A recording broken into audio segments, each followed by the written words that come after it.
Or are we doing our cheesy wave? Hi, everyone.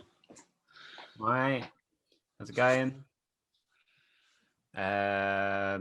So what are we doing? We interviewed Sophia Carey, who is one of our front ambassadors and just all-round amazing photographer. We spoke to her, a week or so ago, a couple of weeks ago. Just talked to her about her journey from, starting working as a photographer to where she is now, just working full-time as professional photographer, as well as some of the other stuff she does, like street work and things like that. She's kind of living the dream, isn't she? Yeah, never had a proper job, which is pretty I know. Yeah, living the dream of us all. Yeah. So some good bit of inspiration there for anyone wanting to get started as a photographer. Spoke to her about being an ambassador for Front, and she was really excited about it, wasn't she? So she should have been, yeah. It's cool. I can't remember what else we talked about, but it's probably some interesting stuff in there. Well, I think it was cool to, without kind of giving too much away, it was nice to hear her kind of work process, because obviously she's into photography as a hobbyist, but she also gets paid for the stuff she does as well. So it was nice to find out a little bit more of how she manages her workload, how she organises her time, how she actually gets the jobs. So yeah, it's good. Yeah, it's interesting talking to her as well about the like product photography that she does, like just a simple little setup, how you can make money from doing that kind of thing. So it's cool. So yeah, that's coming up in a minute. What else anything else we want to say? I got a haircut, managed to get a haircut. Nice, I need one of them. Not long now. Shops open again soon, don't they? Yeah. You got a shirt, that's nice. Come straight from the office. This is my working from home attire. That's it. This is my working from home attire. What can we talk about front wise? We're still building it. But we're making good moves. We're on track still. We can't give too much away, I guess. We're a bit working on all the features that we're excited to announce some of them. And we've got some more podcasts that we've already recorded, and we've got planned to get recorded with some familiar names that we keep shouting out. So that's good. Yeah, and then between now and a week or so, for when the next episode comes out, we're gonna answer any questions, like listener questions that anyone's got. So if anyone wants to ask us anything, put something in the comments or message us on Instagram. You can ask us anything. You can ask us about Front, or you can ask us about whatever. Like, it doesn't even have to be photography related. Ask whatever if you're interested in our opinion about something. We know our last podcast was a little bit about me and Luke and how we got into photography and how we met and how the idea of Front kind of came around. But yeah, so we are getting a lot of questions, and we'll probably post something on Instagram soon, a little question thing, and we'll save those up so we can answer some of those in that podcast. Yeah. Keep an eye out. Yeah, as a little reminder. And then drum roll, please. Should we tell them a little bit about the upcoming giveaway / competition? It's more of a giveaway, isn't it? What's the difference? As I feel like a competition, you have to do something for it. This one is just out of the kindness of our hearts. But we've got another giveaway coming up soon. So if you're not already, give us a follow on Instagram, and stay tuned on there, because we'll post something, and it's a cool prize. So stay tuned for that. That's it, really, isn't it, for now? This is Sophia. Follow her on Instagram, follow her on YouTube, and watch this first and then go do those things. All the links will be below of our website, her Instagram account, and how you can join Front, register to our mailing list, and all that good stuff. Yeah, cool. Enjoy.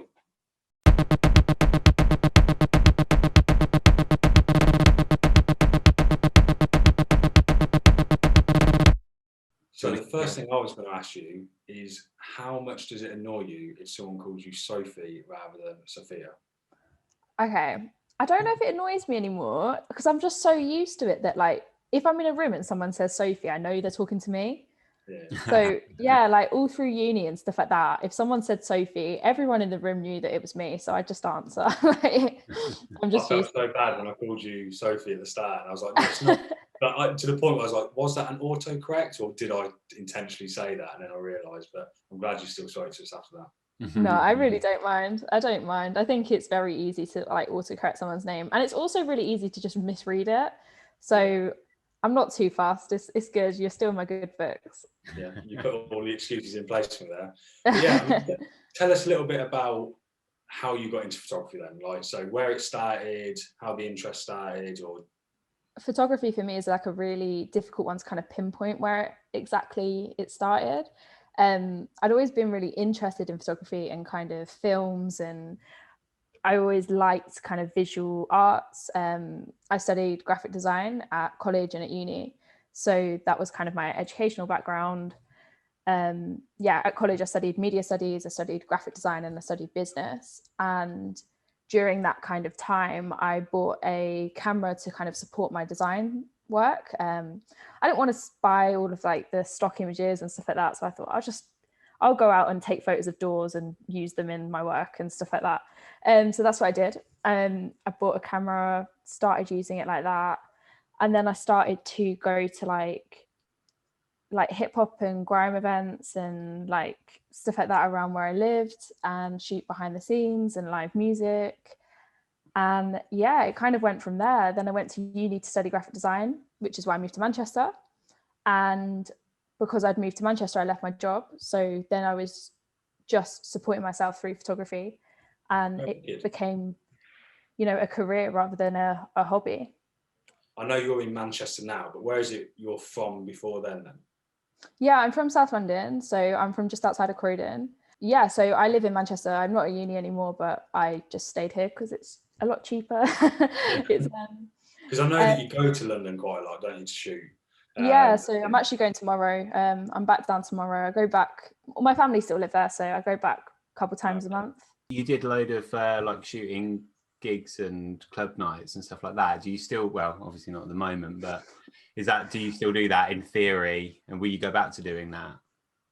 Yeah, but I think that's something I shoot more for myself than I shoot for like clients. I kind of just like to take my camera to gigs and things like that. It's a great way to kind of meet people, I find. It's kind of how like I started, because I was taking photos of people, and like 16-year-old me was too nervous to go up and like talk to them, but I would like message them afterwards and be like, oh, I took a photo of you last night, and do you want it, and shall we shoot, and stuff like that. And it's a good way of kind of networking, I guess, inadvertently. That's great. I think it takes like a lot of courage to go up to someone and just say like, can I take a photo of you, please? And they're always like, oh, why? And I'm like, oh, I document nights like this, and it can be awkward, can't it? Usually, like, especially if you're on a night out, someone's a little bit tipsy, it tends to make it a lot easier, doesn't it? Yeah. No, it can be awkward, but I feel like you said, like if you've had a drink or something like that and you're actually enjoying the night, then it makes it a little bit easier for sure. I bet you find a lot of people who are quite like up for having their photo taken at things like that as well. Like, I think it was like years ago, wasn't it? Like you'd get a lot, and maybe it still happens, but a club night would upload loads of photos to their Facebook group, and you'd go in and tag yourself and all that sort of thing. Yeah, I think as well, because it was mostly like the musicians that I was taking photos of, like generally they like to have photos for themselves because it's good for their social media. It's good like for your ego, I guess. It's just good to have. Yeah. Was a band, by the way. Oh, okay. Yeah, I like having my photo taken. Yeah, for that reason, you'd be like, oh, I'm going to see how cool I look afterwards. And then you generally wouldn't, but Was it something that kind of like when you got into photography, like you said, you did it at college and then uni? Was it something, because obviously when you started it, you were doing it for like media studies or whatever it was. Were you kind of instantly hooked on it and then that kind of took over, or was it something that you just kind of did as and when? I think it was something that I was like doing more and more of by the time I kind of left to go to uni. And I got like my first big job over that summer between college and uni. But at that point, I still very much thought of it as a hobby. I remember I'd be like out and my friends would be like, oh yeah, Sophia's going to be a photographer. And I'm like, no, I'm not. I'm going to be a graphic designer. Like, I'm not going to be a photographer. And then pretty much as soon as I started a graphic design degree, I realized that I actually wanted to be a photographer and I preferred that. But yeah, it was quite organic. I don't think I really realized that that's what I'd end up be doing. That doesn't make sense. You know what I mean? I got into photography before college, but not really into photography. I was into taking photos, but I didn't really know or have the interest to learn how like the camera works, if that makes sense. But then when I went to college, and fortunately enough, when I was there, we still had like a dark room there. So then as soon as we had that was kind of like, oh, now I want to learn how a camera works and, you know, the different settings you can shoot on and stuff like that. For me, because there was no kind of photography education throughout any of my courses that I did, I started shooting digital and I started shooting manual just because I didn't really know that you didn't have to shoot manual, if that makes sense. I didn't know that there was an option not to. But I always kind of feel as though I wish I had gotten into film photography earlier on, because I know that my college and my uni both had darkroom facilities, but I've never been in a darkroom. I've never taken advantage of that because I didn't get into film photography until I'd left education. So I do feel like that's something that if I could kind of go back and kind of explore that, I would have. Yeah, it'd be such a cool thing, wouldn't it, to be able to like go somewhere every day where you can develop film and make prints and stuff like that. It's interesting. Like, I think I'm a graphic designer and I think I've kind of picked up doing photography more often after I studied graphic design. And I think everyone I know who does graphic design does photography as well. You just kind of, it's quite a natural thing. You start playing around with images and you want to start creating your own. And my missus is a graphic designer and she's drawn to photography. She's not so much interested in like the technical side of photography, but she does photography in order to create her artwork, if you know what I mean. Yeah. So I think there's a strong link there, isn't there? Yeah, I feel like when it comes to graphic design, it tends to be quite like an all-encompassing kind of art. You kind of end up having to know or have skills in quite a lot of different areas. So I think there's definitely a link between the two. Do you say you kind of learn manual and you never really use like the auto button or whatever it might be? Do you feel like that's helped you like now with what you're doing? If I tried the other day, I did the same thing. I tried to put my camera on like P or whatever the thing is called, and that's a button I never move, and I couldn't make it work. I was like trying to use the auto exposure thing and it was shooting everything at like everything was coming out really dark, and I was like, this is terrible. Why does anybody ever use this? Yeah, I never knew it was an option, so I think that's kind of a blessing, because I know a lot of people kind of get used to shooting aperture priority or whatever and then struggle to kind of learn. Like, I guess it becomes a crutch, doesn't it? Something that's very easy to fall back on, but it's probably a blessing that I never had that. I just kind of didn't know that was an option. yeah. I feel scared that like the camera, especially shooting on film with like aperture priority, I'm like, I don't trust it at all that like some old camera I've got that's still going to work when the light meter kind of sometimes flickers off a little bit or whatever it is. I just think it seems like an odd thing to do. I don't know. Yeah, no, definitely. I feel like when I shoot 35mm, the camera I'm shooting on is a Canon EOS 500 and like I've tried aperture priority on it, but it comes up like obviously with what's shutter speed that it's trying to put it at. Yeah. And I'm just like, in my head, that doesn't make sense. Like that can't be right. Then I just go back to manual and do it myself. Well, when you're shooting on digital as well, it kind of, you can set it so it just ride the ISO up and down. I'm like, why would I want to shoot at like 60-400 if I don't have to? Seems like a mad thing to do, but I know a lot of people kind of like that. I did see somebody the other day comment on something in Instagram saying, I love the grain on this picture, and they were like, it's digital, and they were like, yeah, I love it. And I'm like, yeah. So is that your main camera? Is that the only 35mm camera you have, the Canon? Yeah, so that's the only SLR I have. I have a couple of point and shoots as well. But when it comes to film, I mostly shoot medium format, and I do a lot of digital photography as well. So is there a favourite, or is it tend to be depending on the job that you're doing, depending on what camera you'll use? For a client project, digital. Yeah. For my own project, film. I think most people would probably understand why I'm saying that. But yeah, I'm not brave enough yet to shoot a client project completely on film. I'd definitely mess it up. Yeah. I was going to say, have you ever done it? Like, there's a few people I see, again, on Instagram, shooting like clothing ranges and stuff on film. I'm like, that's like, they look cool. They do look like they're shot on film. So I think they'll go to this person because they know they're going to get a certain look, and it's not going to be, it's pretty rough and ready or whatever. But yeah, it's quite a brave thing to do, I think. It's definitely brave. That's the right word for it, for sure. I think I'd just be too worried that it wasn't going to come out. I think I've shot film on client projects, but I've always insisted on shooting digital as well, just for my own peace of mind. You know, just in case it all goes horribly wrong. The film gets broken or lost in the post, or I just messed up the exposure.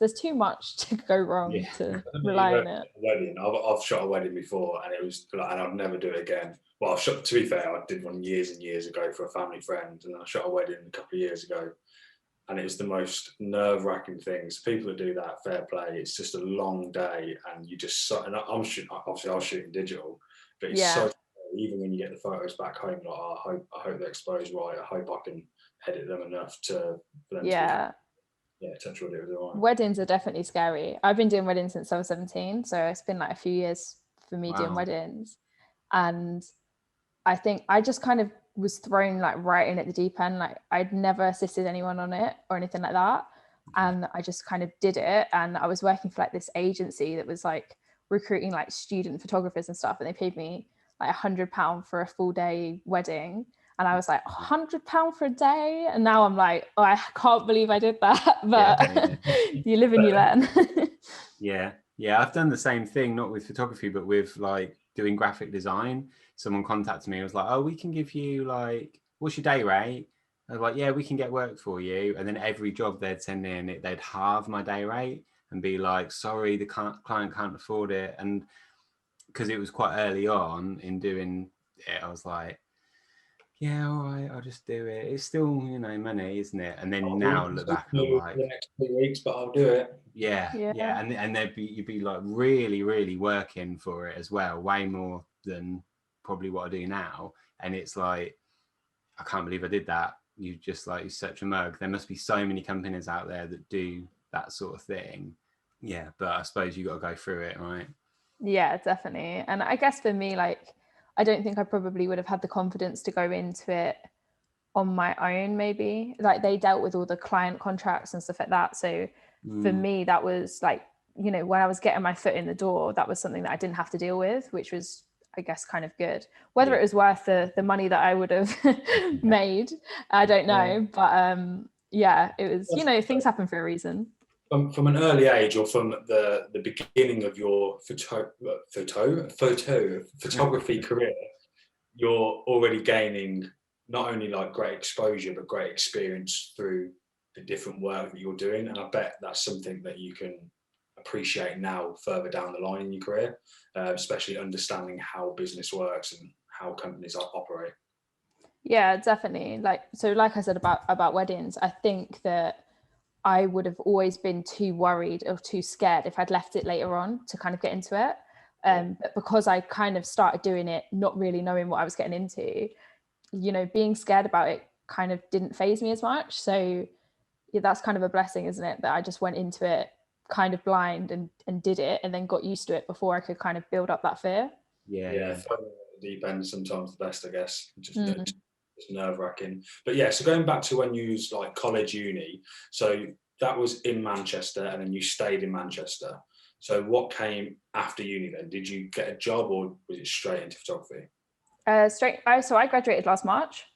So bad timing, I know.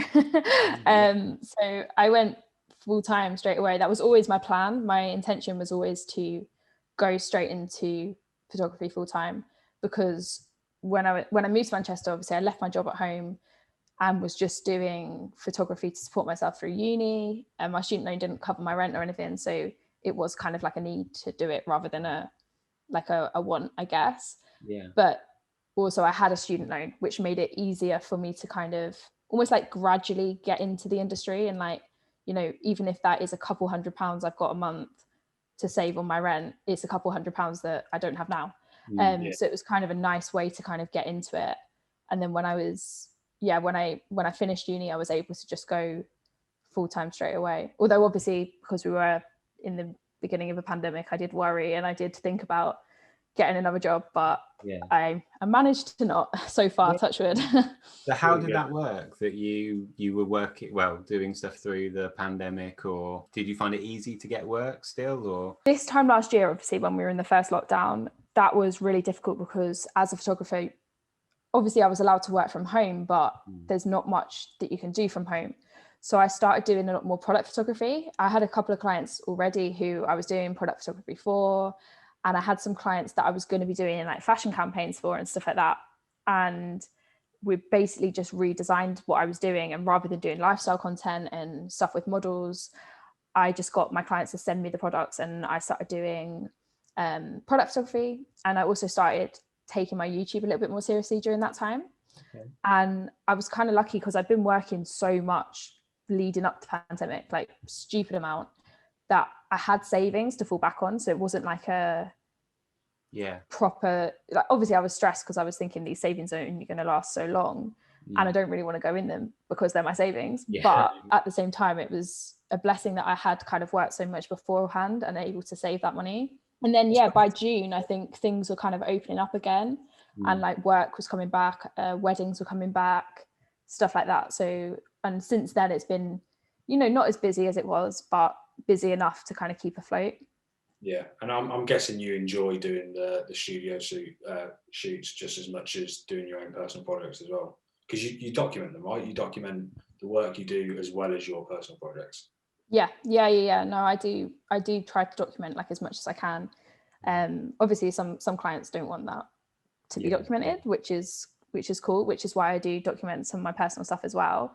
But I find like YouTube in particular has allowed me to take on more personal projects and let it feel productive. I don't know if that makes sense, but you know, it doesn't feel like I'm just doing it for the sake of doing it. It feels like I'm getting something out of it at the same time, which is nice. It's like making an excuse for doing what I want. Tell the kind of viewers or listeners or whoever's watching this, how long have you had your YouTube channel? Because you've had it for quite a while now, haven't you? Yeah, I've had it for ages. So I think I've had it since like 2015, but when I was in second year at uni, I started posting on it, like photography related stuff. And that was really like inconsistent, like once every 4 months. I'm talking like really bad. And then, like I said, last March, that's when the pandemic started. That's when I was like, well, I've got all this time now, so I might as well start making regular content. And since then, I've kind of tried to do regular content. I've kind of fallen off a little bit some months, but generally I've been doing regular content for about a year. It's a great avenue. It feels like another creative outlet. I really do enjoy it.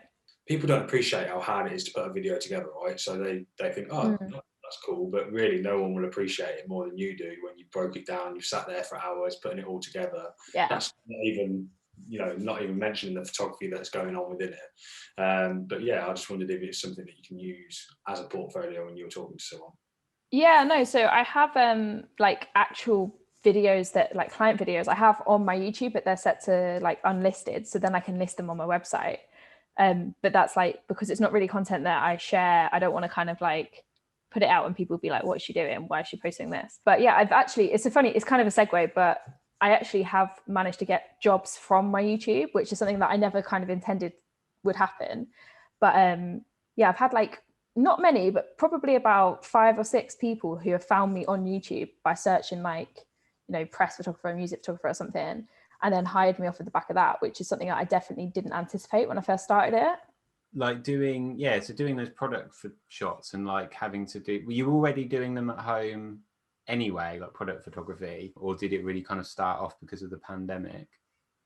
So I was doing product photography, but it was in more of a lifestyle kind of environment. So it's more outside with models and stuff like that. I wasn't doing product photography on the backdrop with like, you know, styling the products until the pandemic. And then, I started doing it and to see kind of where it would go. And I think I made a video on YouTube about like how to shoot product photography at home or something. And that was the first video on my channel that picked up and kind of went went up in views. Do you know what I mean? It got me like a lot of subscribers and stuff like that. So I guess there was a lot of people at the time looking to do similar stuff. So like they're looking to see how to do it or whatever. Do you have like a setup at home that you can use so you can just, it's ready to go, or do you have to spend ages like building it up and tearing it down every day or whatever?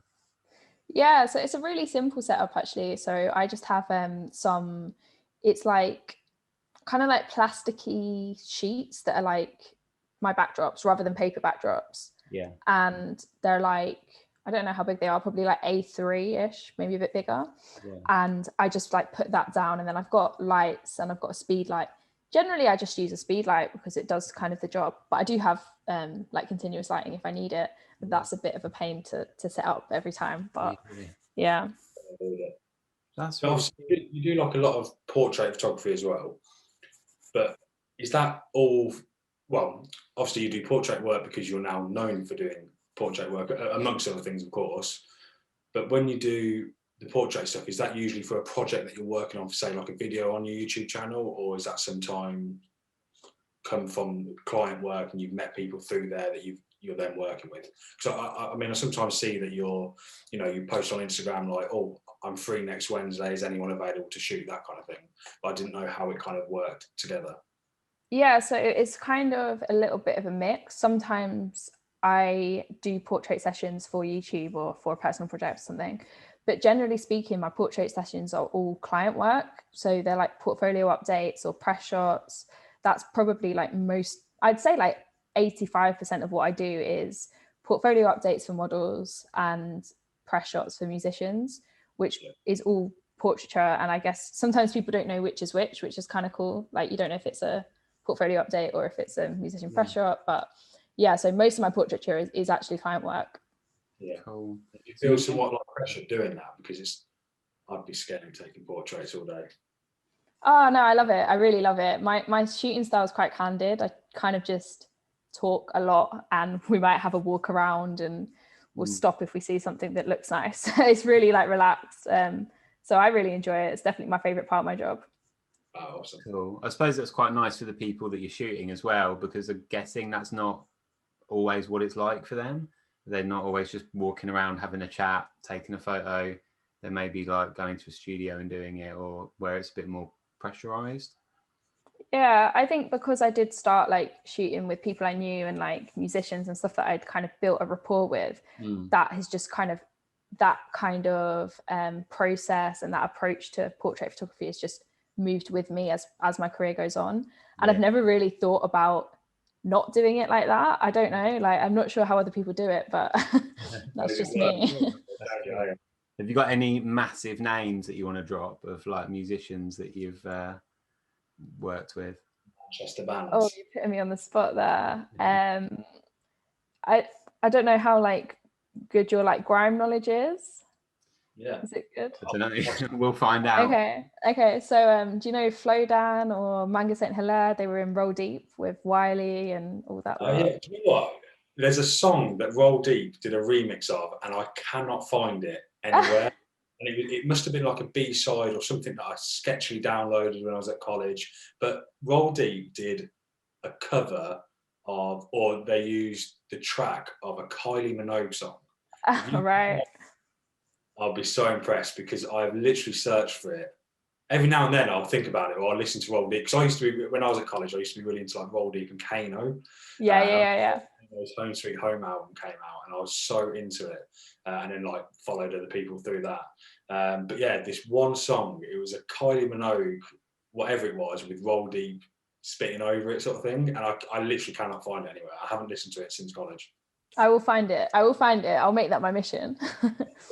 Send that and I'll be so impressed. I'd love to have that.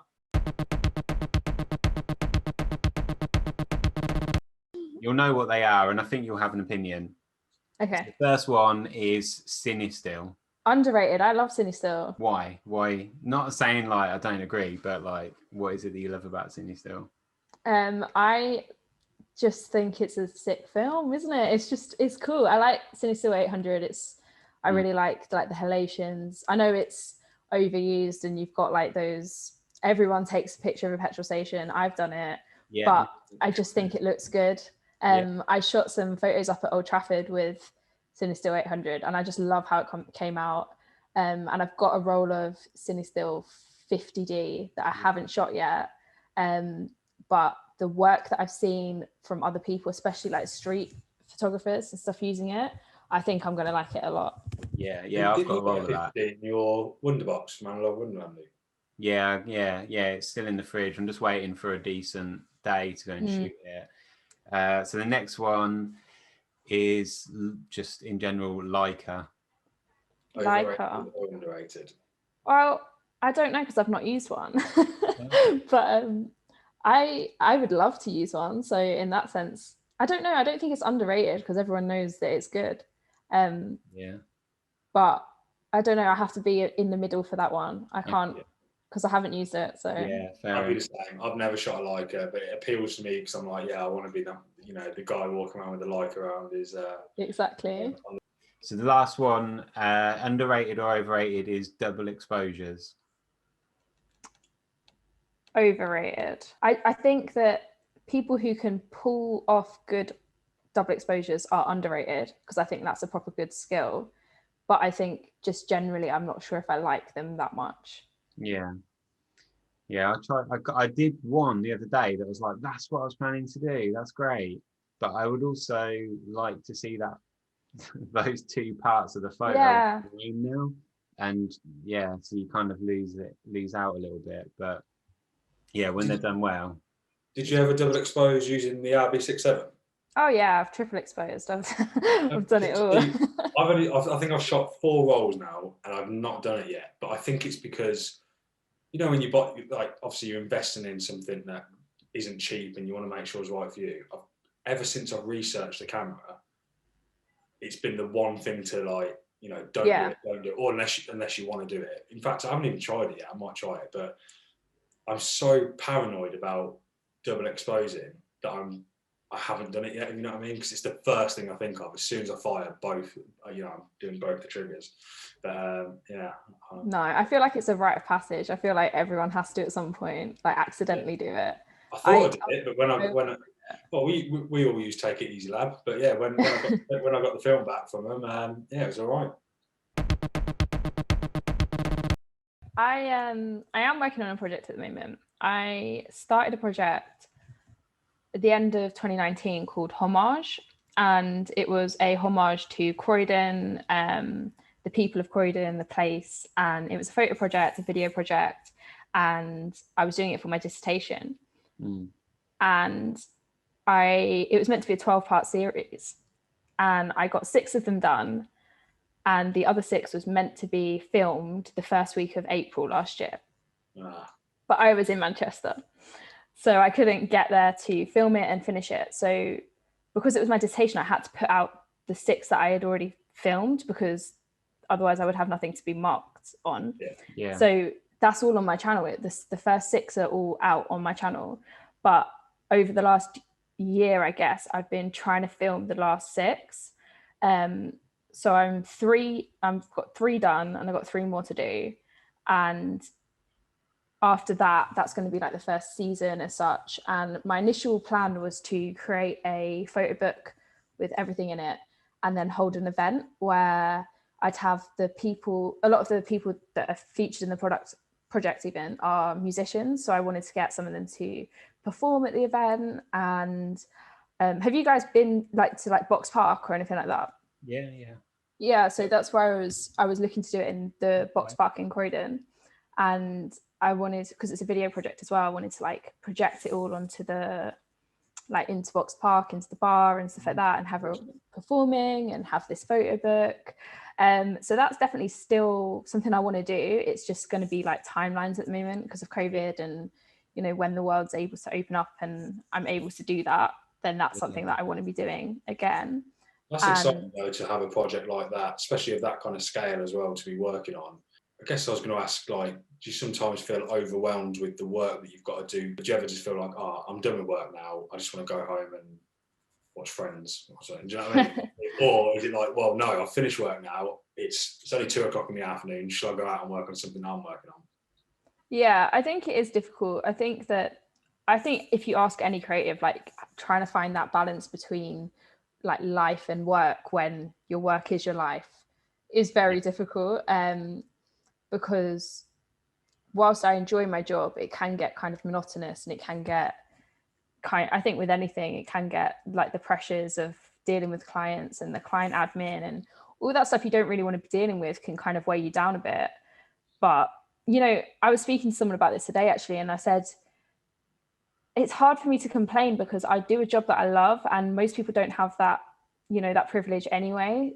Yeah. So, you know, if that's the one little bit about my job that I don't like, is that sometimes I do too much of it, then, you know, I think I've got it pretty good. I don't think I can complain too much about it. I think it shows in not only your work that you're clearly passionate about it because your work is good, yeah, but even like your social media presence, like you're always sharing things that you can tell you generally support and like, yeah, and that might be because you're working with it, but there's also stuff that you share and support that you can clearly just see you're behind, whether it be other photographers or, you know, subjects that are going on, which I think is really good. And, you know, I can always see things that you're posting that are motivating for others.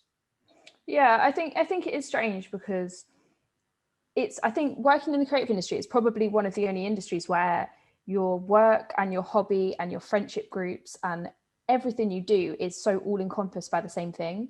So, yeah, you know, a lot of my friends, they're photographers. So it's not like, you know, you might go out, but you'll also always end up like talking about your work. And it's like, I don't know if that's a blessing or a curse, but it's a really strange thing. I'm not sure if all industries are like this or if it's just the creative industry, but I think we really do like live and breathe our work a lot of the time. I suppose when you're working with, like you said, you've got friends that are also photographers, that must be motivating because you're surrounding yourself with other like-minded people, yeah? But do you also get a sense of like, oh, competition here? Do you know what I mean? I'm going to brag to them that I'm shooting David Beckham at the weekend. Maybe if I was shooting David Beckham, I'd feel like that. But no, I don't know. I think it's different because I think that like art and photography is so subjective that often people hire you because your work is different, or it has that different kind of something that's you in it, and that's something that can't really be replicated. And I think that's also something that's difficult to kind of identify within your own work. But I do think that everyone's work has a little bit of them in it. And maybe that's because, you know, like we're saying, you do live and breathe your work. So that's kind of bound to happen. But I think when you do that and you're creating something that is unique to yourself, no one can replicate that. So you're not in direct competition with anyone, even though sometimes obviously you are in competition for clients. It's not the same. I don't think it's the Still same. Support your friends, can you, in the same circle, and encourage each other. Exactly. Because people are, I feel like, going to hire my friends for different things to why they're going to hire me. And, you know, if someone that I know is better suited to the job, then I don't really mind putting them forward for it, because if I think that I can't do it or it doesn't sit well with my morals maybe, or my style or something like that, then that's a better job for someone else. And they might do the same for you, recommend you. Well, yeah. So when you get, like, you post your work on Instagram, do you get loads of those comments of people saying like, what lens did you use? What camera did you use? Because they see what you've done and they want to kind of try and recreate it, when actually it doesn't really matter that much, because you've either edited it afterwards or it's your own style that you've developed over like trial and error and blood, sweat and tears and all that kind of thing. So like, do you get those comments, and how much do you love those comments? Yeah, no, I think you'll always get those comments, but it's one of those things, isn't it? Like, people are, a lot of the time those comments are coming from people who are learning and trying to get into the field. So they kind of have to go through that process. Like you said, like if they kind of have to make that mistake of buying a lens and thinking that your photos are going to turn out like someone else's, and then they're not, for them to realize that everyone's style is very different and it's just about how you use that equipment. And I don't think that's a waste in that sense either, because they're going to create something from that equipment that I couldn't and that I won't be able to, because, you know, our eyes, we see the world differently. But yeah, I think you do get a lot of people, especially when they're just getting into photography, like thinking that the gear really changes the outcome, I guess. Yeah. I just think it is that trial and error process, isn't it? You've just got to go out and take photos and learn from the mistakes, which, you know, I remember when I got my first film camera, and I was just like, you know, I want to make sure every shot looks amazing. I was really thinking about everything, but really I just needed to burn through some rolls of film, and half the time, or probably more than that, it's the ones that I didn't think would be any good are my favourite ones. Yeah. So, I don't know. You learn from your own mistakes, don't you? But sometimes you can get beautiful mistakes. So like, it's give and take, isn't it? Definitely. I think, like, for me, I've always, from the beginning of me kind of getting into film photography, I have documented it on my YouTube. And even though I look back and I cringe a little bit, I'm glad I have, because I think not only can other people learn from the expensive mistakes that I've made, but it reminds me that I've come a long way. And so I'm not too afraid of like making mistakes as such. Like, you know, I did a shoot the other day in the studio and it's all come back like underexposed and it's horrible, but I'm still going to like post that video, because I think it's important to show that like not every frame is perfect all the time. Good to watch that sort of thing though, like watch other people make mistakes and then see how you can make your own, I guess. And have you ever deleted a video on YouTube or looked back at one, like, I don't know, 6 months later and gone, what was that about? Yeah, no, I definitely have. It just makes me, I don't like watching my videos at all. I was on a shoot on Sunday, I think it was Sunday, and the client, we were like waiting for my train. I was in Leicester and I was coming back to Manchester and I was waiting for my train, and he tried to put on one of my YouTube videos. He was like, oh, I found that you had a YouTube video, and then he was like, oh, let's put one on. And I was like, no, like, I don't want to watch myself back ever. Like, I hate it. Whenever I watch back videos, I cringe. You obviously went to college and uni and went from, you know, media studies and kind of transitioned into photography. But as soon as you finished uni, you were working as a photographer. Did you ever get the bug, like I know me and Luke have it, it's like, oh, I want to get this camera now. Now I want this camera. I want to try this film stock. Oh, have you heard about this camera? Did you go through that, or was it always, well, no, I need this camera for this job. I want this camera because it's, like, do you know what I mean? Have you gone through the 200 camera stage? I think when it comes to digital cameras, I've been very much like invested in something because it's what, like, the tool I need. But when it comes to film cameras, I just want them all. Like, I think I think that's quite common. Because obviously I was shooting on the Mamiya RB67 for a long time. There's nothing wrong with that camera, but I just then bought the Mamiya RZ67.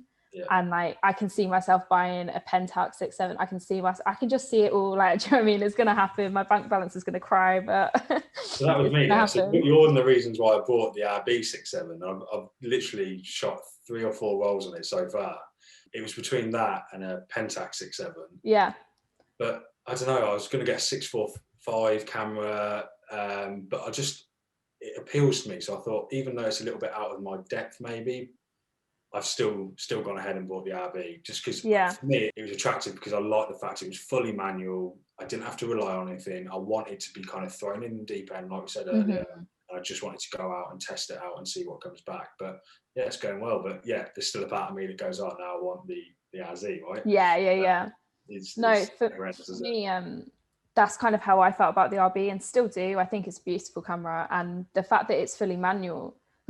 So when I got my Mamiya RB, my extent of film photography was using a point and shoot. Like, that was literally it. Like, I didn't know anything. I literally didn't know anything about film photography, other than how to load a 35mm camera. Like, that's literally, I didn't know how to load this camera. I didn't know how to meter film. I literally didn't know anything. So I definitely threw myself in at the deep end in that sense.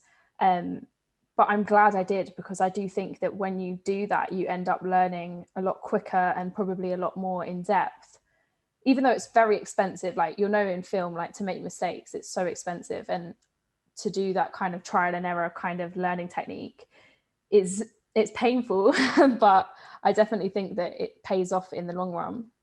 Do you ever think, like, especially when you're like, let's say you're making a video, you know, you're working on a project that you know is going to be a video. Like, let's take that video that you did. I don't know how long ago it was now. We'll say a couple of weeks because I'm not too sure when we're putting this out. But it was the one where you were walking around Manchester and you end up taking the shot of the Peaky Blinders set. Mm-hmm. Now, you're walking around filming at the same time, yeah? Because you're filming different parts and you're like, oh, there might be a photo here, so I better film for 20 seconds or whatever. And then I don't know, let's say that something happened to the role, you get home and you've basically wasted a day. And it's not your fault, whatever's happened, but you no longer have photos. Is that a day wasted, or can you still use that footage and just go out and reshoot the photos? Has that happened? Yeah, it's happened to me before, but not with a street photography shoot. It happened to me with a portrait shoot. Oh, really? About, I'd say like October 2019, so, or maybe November. I got the RB in the October, and it was one of my first shoots. And my RB actually didn't work properly when I got it, but I didn't know that there was something wrong with the back, and the images basically weren't being recorded on the film. So I didn't know that until I took it to the film lab and got back a blank roll. And I'd filmed this whole video. It was going to be, you know, I was really happy with what I thought the shots were going to look like, and filmed all the B-roll and stuff like that, and then didn't get any photos back at all. So in that sense, I was able to use that B-roll in and put it into another video, because I just spoke about like posing male models and use that B-roll for something else.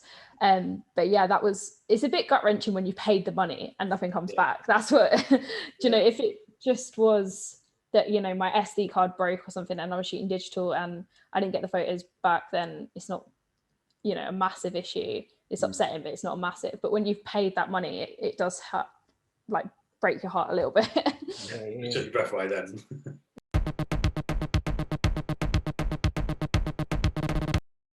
First question is, what is it?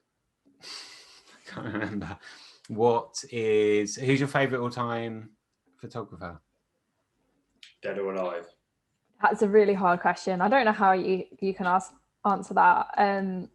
I know it's quite cliche, but I would say like William Eggleston is definitely one of my favourites. His work was probably one of the first film photographers that I was ever introduced to when I was at college, and just the way he uses colour, like you'll have heard it all before, but that's just, I think his work's amazing. But I could give you a very long list of photographers that I love the work of and that are top contenders. I think it's a difficult question because I think in this age of like social media, you're always exposed to new photographers constantly, that I see someone's work, I get obsessed with it and I'm like, yep, they're my favorite photographer. And then the week after you see someone else and you're like, oh, they're my favorite photographer. And yeah, I feel like my head's all over the place with that kind of question. You ever come across anybody that you really like their work and they're just like, they have like 50 followers and you think, why are you not? Like, probably not that I can think of off the top of my head, but like I'm sure it's happened where I've seen someone and I'm like, how have you not got any followers or whatever? But that's the thing about followers, isn't it? It rarely equates to the standard of someone's work. Yeah, 100%. Which is, to be honest, one of the reasons we want to start Front. You know, it was one of the things it was. It's not about having 5 million followers and being a dick. It's about being a photographer. So like, you want to print your work and you do it. But anyway, we're not talking about Front. Yeah. So the next question was, I don't know if this is a bit weird, bizarrely worded, but who do you think is the hardest working photographer today? But you can also just be like, who do I want to give a shout out to, if that question doesn't really work? Yeah, but you do have an answer. It can be yourself, it can be whoever. No, I think that is a tough question because like I think the people that you probably think work the hardest are the people that you see active on social media and stuff like that. So people that like are documenting the kind of work that they're doing regularly, you're aware of how hard they're working maybe, regardless of like whether or not they're working harder than other people or not. So I think that is a tough question to answer. But yeah, I think I do have an answer for this, but it's like 3 people that come to mind straight away when I think of people that work hard. Vuhlandes, obviously, he documents a lot of his stuff on YouTube, so you kind of see his work a lot and see him working hard. Similarly, Mike Gray, I think he's an amazing photographer, and he's just constantly producing like amazing work. Isha Shah, who is a London-based photographer, she same again, she just is always putting out amazing, like high caliber work on a regular basis. I think, I don't know, like I might be wrong, but I think those three are some of the most hardworking photographers that I can think of. So the other questions, so top 3 films or TV shows. Let's throw TV in there as well. Okay, that makes it easier. Films or TV shows, recent films or TV shows that you've been watching. Okay. So I don't know if you've seen it. The Good Wife is like my all-time favorite TV show. It's like a law drama thing. Yeah. Like my missus watched that, but I haven't seen it. Oh, I love it. It's my mum used to watch it when I was younger, like before I was old enough to like watch it. And when I got old enough to watch it, I like binged it all and then like fell in love with it. And it's not on anymore. There's like a spin-off called The Good Fight, which isn't as good, but I still love it because it's like reminiscent of it. I'm also really into, you know, the F1 documentary on Netflix. Do you know what? That's in my favourites at the minute, but I've not watched it yet. I'm watching have you not? It's really good. Yeah, that's really good. I like that a lot at the moment. What's that called? It's called, there's 3 seasons so far, and each season has like 10 episodes or something like that. Wow. I don't know what it's called, but you'll see it if you type in like F1 or Formula 1 or something. But that's really good. I'm really enjoying that. I got to shout out like one of my favorite films, Good Will Hunting. I watch that all the time. I love that. I feel like that's almost a cliche. Like I feel like a lot of photographers like that film. But yeah, I like that one a lot. I think I like anything like filmed in that kind of era where like the color grading, obviously a lot of it is shot on film and stuff like that. I like that sort of thing. I watched that recently. I text my mate and was like, I'm watching Good Will Hunting, and he's like, why the fuck are you watching Good Will Hunting? Like, watch it again, it's really good. Yeah, great film. So the last question is the same but for album. Is it? Yeah. So yeah, top 3 albums that you're listening to at the minute. Okay. Handle with Care by Frankie Stew and Harvey Gunn. They are really good. I really like them. I've shot them at some of their events, some of their gigs a few times. You feel more pressure shooting like people that you like you can almost fangirl over, do you know what I mean? Fanboy over as well. Yeah, definitely. Like I've met them like after the shows and stuff like that. And generally speaking, I'm pretty okay at speaking to people, but like I think the first time I spoke to them, I was a bit like, don't know what to say. I don't know what to do. My words are like fumbling. But yeah, their new album is sick. That's a really good album. Kind of similar, Not Waving But Drowning by Loyal Kana. I don't know if you know Loyal Kana, but he's a Croydon boy. That's an amazing album again. And then another Croydon artist, Jazz Caris, who I've been honoured enough to work with a few times. Her EP, so it's not an album, it's an EP. Summer Stories, I think that came out like last year. That's got to be up there as well, for sure. Is there anything you want to say to the 11 people that are going to watch this or listen to this? A leaving message of inspiration or anything that you're working on that you want to give a shout out to? Anything you want? You put me on the spot there as well, but I just want to say thank you for having me, and like thank you for listening if you are listening. And I'm excited for Front to become a thing and for all the things that are kind of to come with this kind of like me being an ambassador and me like supporting you guys and watching you grow. So I think it's going to be really exciting. Thank you. Thank you. No, thank you.